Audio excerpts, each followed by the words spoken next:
Bueno, estamos con la vicejefa de gobierno porteña, María Eugenia Vidal. Hola, ¿cómo andas, María? ¿Cómo te va, María Julia? Gracias por venir. No, gracias a vos. Por estar aquí con nosotros. Bueno, María, estás recorriendo como nunca la provincia y también estás ahora a cargo del Ejecutivo aquí en la ciudad de Buenos Aires porque está Macri por unos días afuera. Me gustaría, primero, que hablemos de algunos temas nacionales, ¿no? Ha sentado su posición Macri sobre lo que está sucediendo con los holdouts, pero a mí me gustaría saber tu impresión como mujer política, vicejefa de gobierno, sobre lo que debería suceder con los holdouts. O sea, ¿por qué crees que el gobierno no está revelando cuál es el plan? ¿No lo tiene, no lo quiere revelar o estamos yendo hacia un default? La verdad, María Julia, uno siempre tiene la sensación, con todo lo que tiene que ver con la política económica de este gobierno, de una enorme improvisación, ¿no? Como que se van, esto más allá de esta deuda, ¿no? Como que todo el tiempo se van poniendo parches, importa mucho más el relato que lo que en realidad se hace. Habíamos arrancado bien el año con un intento de regularizar la situación de la Argentina en el mundo, con el Club del París, con el Fondo Monetario, con el acuerdo con Repsol, con el CIADI, ¿no? Había un intento de la Argentina de volver a insertarse en el mundo para volver a conseguir crédito. Bueno, claramente en este caso la situación no ha mejorado, en el caso de los holdouts se han agravado, y frente a eso lo que uno tiene que hacer cuando tiene una sentencia firme, porque ya no hay instancia de apelación judicial, la Argentina, más allá de qué gobierno fue, en algún momento decidió, primero, endeudarse, y segundo, que si tenía un conflicto con sus acreedores, iba a ir a esa justicia. Ese fue el compromiso de la Argentina. Una vez que perdió todas las instancias judiciales, lo que corresponde que haga es que se siente a acordar de qué manera va a pagar. No hay otro camino. No, y además yo pensaba, bueno, la ciudad de Buenos Aires es un estado provincial que tiene una particularidad totalmente diferente a lo que sucede en el resto del país. Pero vos que estás recorriendo la provincia de Buenos Aires, entrar en default sería realmente muy grave para las finanzas, no solo de Buenos Aires, sino de todo el país, porque estaban a punto de emitir bonos las provincias. Las provincias se van a ver seriamente afectadas, algunas porque van a haber frenado su acceso al crédito o a colocar bonos para hacer obras, como es el caso de la ciudad.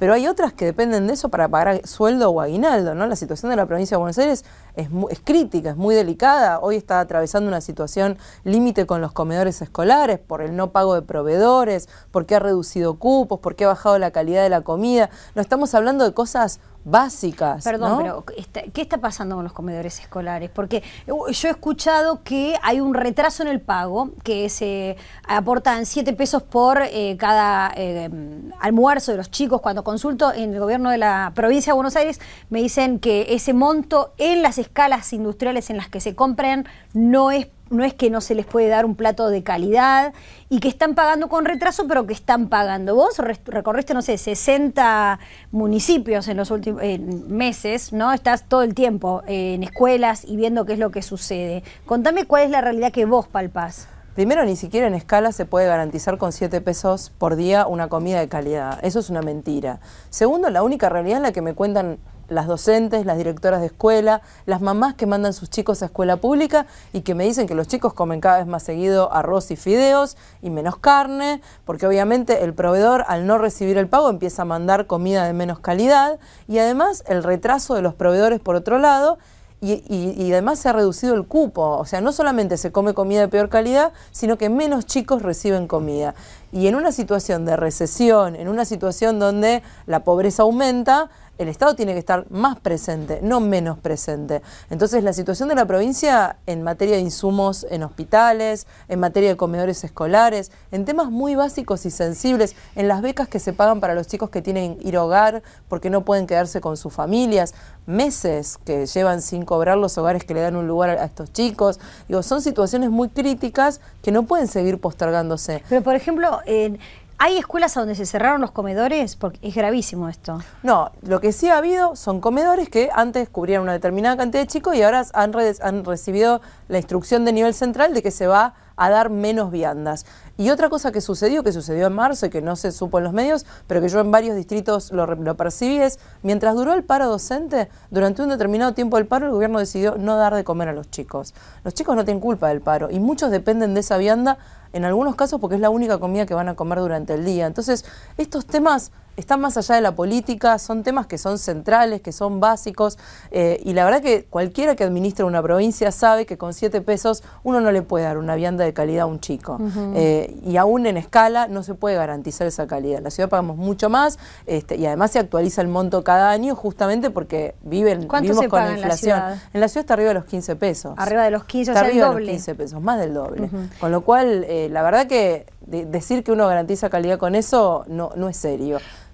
María, vos hace un ratito dijiste algo que me gustaría no dejar pasar. ¿Vos crees que si no se soluciona el tema de los holdouts y la provincia de Buenos Aires no emite deuda, vamos a tener un problema con los pagos de aguinaldos? Toda la Argentina va a tener un problema. Va a tener problemas la provincia, va a tener problemas los que dependen de los bonos para pagar salarios, que son varias provincias en el país, aquellos que queríamos tomar más crédito para poder hacer obras, como en nuestro caso en la ciudad, pero además esto va a afectar el crecimiento, va a afectar las tasas de interés, va a afectar la inversión, el empleo. El default es el peor escenario para la Argentina. Nosotros ya lo vivimos. Claro. Lo vivimos en el 2001. Tenemos que tratar de hacer todo lo posible para no caer en esa situación, porque la Argentina va a perder todo acceso al crédito posible. Por eso la posición de Mauricio tan firme de que tenemos que cumplir con nuestras obligaciones. Y además, María Julia, yo creo que esto es como en la vida.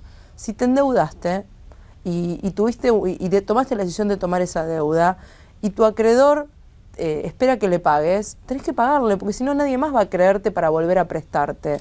Así como sucede en la vida de uno, sucede con un país. Y no importa qué gobierno tomó el crédito. Si te haces cargo de un club, te tenés que hacer cargo de todo su pasivo. Digo, cuando uno decide ser presidente de un país, o ponerse al frente de una provincia, o de una intendencia, sabe que parte de lo que viene es lo que dejó el gobierno anterior. Claro. No puede decir después, ah, no, pero yo esta deuda no la tomé. María Eugenia, Macri está creciendo mucho en las encuestas realmente, ¿no? Y además también lo está haciendo en el interior del país, a donde era el punto débil del PRO. Probablemente. ¿Por qué crees que esto está sucediendo? ¿Qué es lo que, cuál es la ventaja o cuál es el nicho o cuál es el electorado que está mirando a Macri y que antes miraba, no sé si a Massa o a Scioli? Primero, María Julia, yo creo que es mucho más importante en política que lo que uno dice es lo que uno hace, tanto en su vida privada como en su vida pública y en la gestión. Y hoy Mauricio puede hablar por lo que ha hecho en la gestión de la ciudad. La gestión de la ciudad es la mejor prueba de lo que puede hacer como presidente. Y esto se empieza a reconocer en todo el país, que hemos tenido una buena gestión, que hemos transformado la ciudad de Buenos Aires y la gente lo que quiere es que le resolvamos los problemas. Bueno, pero por ejemplo, Massa también exhibe una buena gestión en Tigre. A mí me parece que no es comparable, pero más allá de eso... En el sentido y Scioli dice no van a comparar lo que es manejar una ciudad con lo que es manejar una provincia tan grande que es casi como un país. Bueno, yo creo que si Scioli iba a manejar la Argentina como manejó la provincia, todo el mundo sabe qué tipo de gobierno puede esperar, ¿no? A mí me parece que hay una diferencia importante en la gestión de la ciudad, transformadora en muchos aspectos, no solo en la seguridad, en el transporte, en lo que hemos hecho en educación pública, pero además de eso, representamos algo distinto, algo nuevo. Creo que en estos 30 años, todos aquellos que han formado parte de los que gobernaron el país, Scioli, Massa, ya mostraron lo que podían aportar, mostraron lo que podían hacer. Nosotros queremos mostrar, después de haber gobernado la ciudad de Buenos Aires, que podemos gobernar distinto. Y creo, como bien dice Mauricio, que lo que crece no es una candidatura, lo que crece es esta idea de cambio en la Argentina. La gente está cansada de los relatos, está cansada de que le digan que van a hacer una obra y que inauguren 5 veces la piedra fundamental y la obra nunca se termine. Está cansada del clientelismo, de esa manera de hacer política. Y ve lo que hemos hecho y ve quiénes somos y nos cree y bueno, y empieza a acompañarnos. Ahora, en ese argumento de una manera diferente de hacer política, es parecido también al argumento del Frente Renovador, ¿no? Es como, nosotros también venimos por un cambio, por dejar, o sea, reconocer las cosas positivas y construir sobre eso para mejorar el país. A veces cuando escucho hablar los diferentes candidatos, noto como que es un discurso que, si nos guiásemos por el discurso, es parecido, ¿no? Por eso te digo que lo más importante no es lo que digamos, sino lo que hicimos. Y nosotros tenemos, primero, una gestión para mostrar, un equipo para mostrar, donde no tenemos que esconder a nadie. Estamos muy orgullosos del equipo que tenemos. ¿Y quién tiene que esconder a alguien? No, cada uno se hace cargo del equipo que elige, pero yo estoy hablando del PRO. Y en el PRO, toda la gente que integra el PRO tiene trayectoria, no tiene prontuario, y que realmente son personas valiosas, y la mayoría de las cuales hacen política por primera vez. A mí, así me pasó a mí, claro. Así le pasó a Gabriela Michetti, así le pasa a Miguel del Cel. Tampoco se puede hacer algo distinto con los mismos de siempre. Pues si vos querés hacer algo distinto, pero convocás a los que ya gobernaron estos 30 años, ¿cómo garantizás que vas a hacer algo realmente diferente?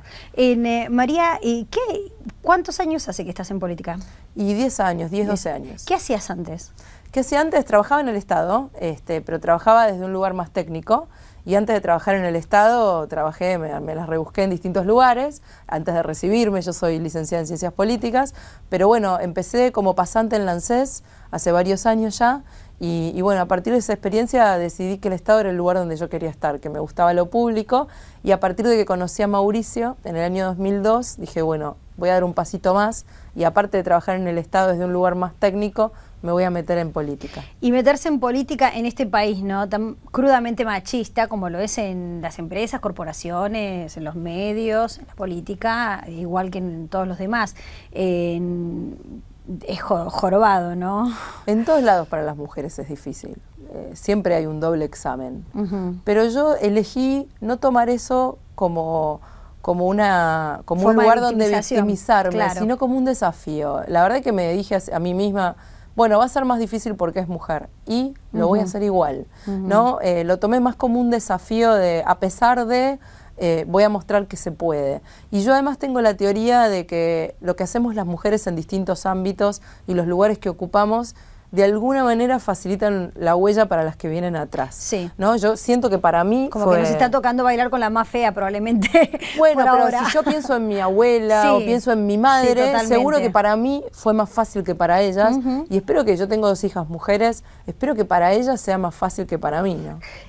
¿Sabes qué? Hay una crítica bastante fuerte, hoy sale una nota publicada en Página 12, sí, sobre estas iniciativas que hay para desafectar la reserva de la lista de humedades de importancia internacional. Esto significaría que esos terrenos podrían ser disponibles para otras cosas, y el título es El colmo de la ciudad verde de Macri, ¿no?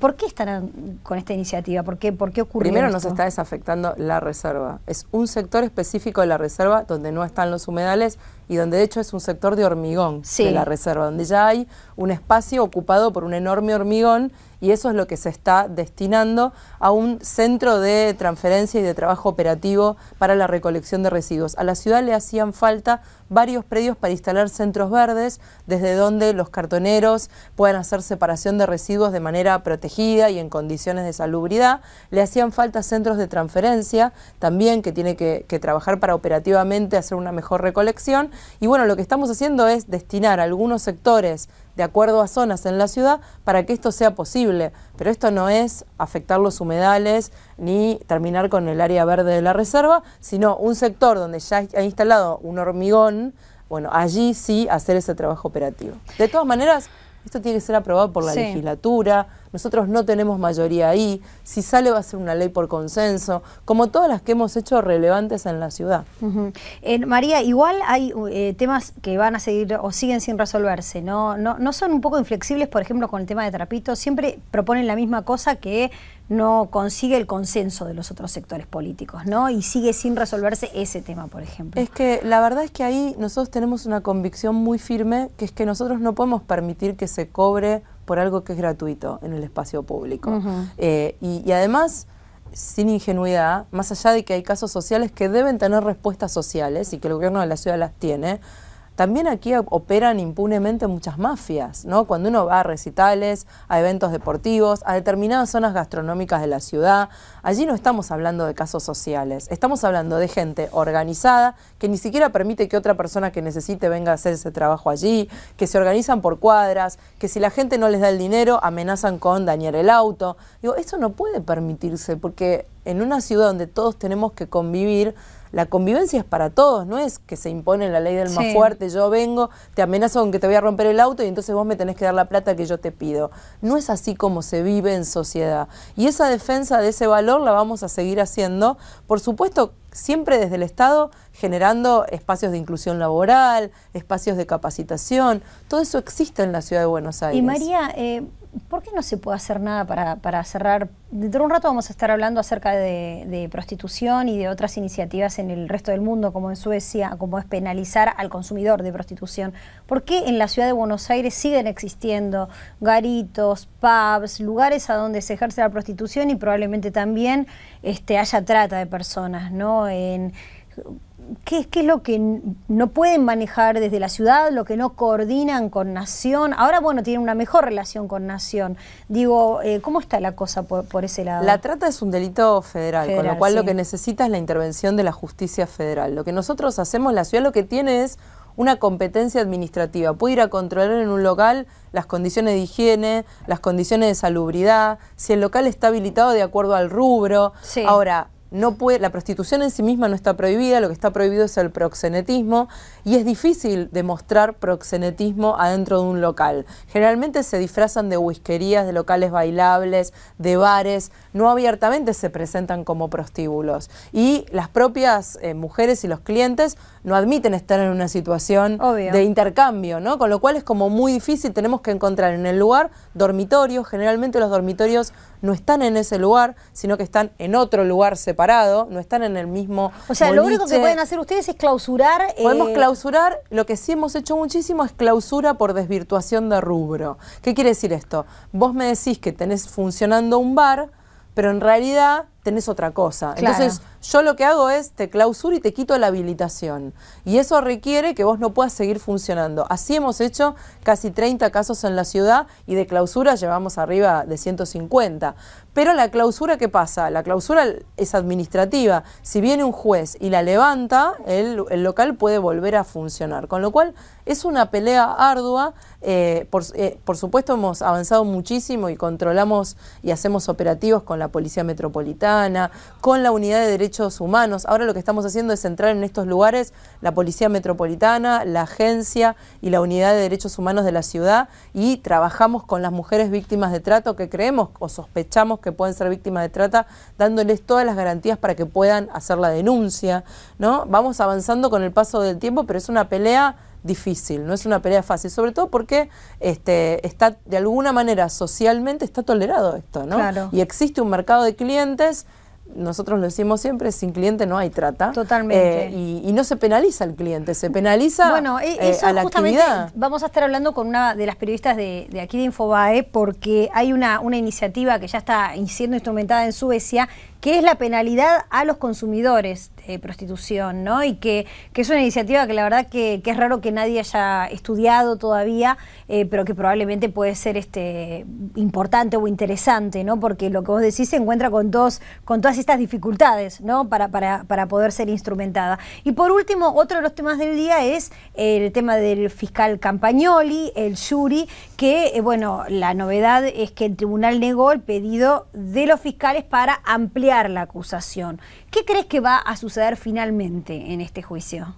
Yo espero que realmente suceda lo que tiene que suceder, que es que Campagnoli pueda volver a ser fiscal y hacer su tarea con tranquilidad y no ser castigado por haber investigado un negocio vinculado a los Kirchner. Esta es la realidad de lo que está pasando. Se investiga a un fiscal por haber investigado demasiado, cuando la tarea de un fiscal es esencialmente esa, ¿no? Y todavía a los argentinos no nos pueden explicar por qué le están haciendo un jury.